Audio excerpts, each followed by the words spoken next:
Okay, the formula for the derivative of the arctangent function is derived in a way that is similar to the method we use for arcsine. If y is equal to the tangent inverse of x, then tangent y is equal to x. And then differentiating this latter equation implicitly with respect to x, we would have the following. So let's go ahead and prove that.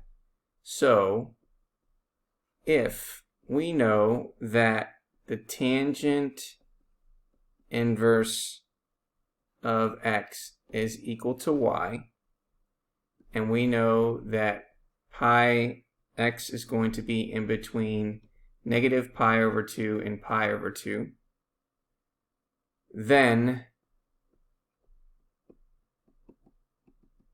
we can say that the tangent of y is equal to x, where y is going to be in between negative infinity and positive infinity.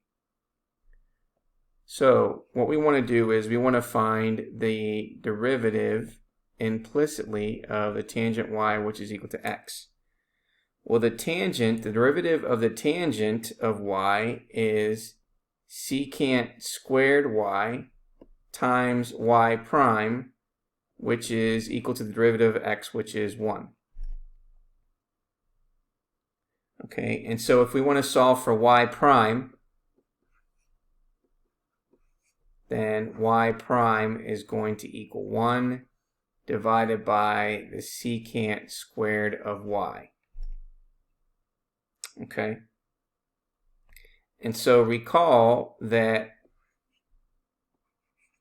1 over the secant squared y is the same thing as the cosine squared of y. Okay, now let's keep in mind here that whenever we have the right triangle,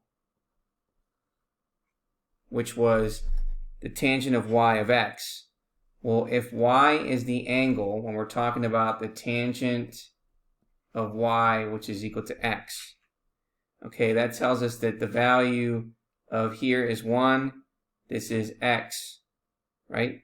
And then we know that by doing the Pythagorean theorem that the hypotenuse is going to be the square root of x squared plus 1.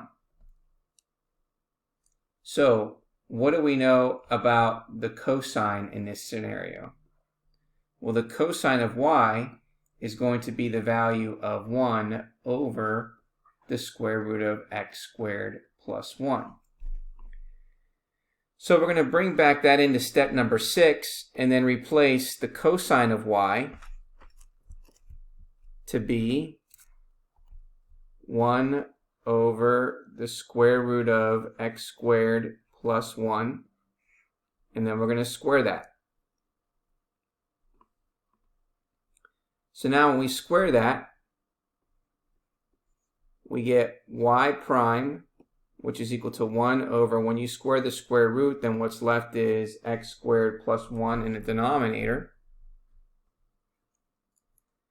And so therefore, we can say that the derivative with respect to x of tangent inverse of x is equal to 1 over x squared plus 1. Which leads to our definition number 4. Definition number 4 says that the derivative with respect to x of the tangent inverse of x is equal to 1 over 1 plus x squared.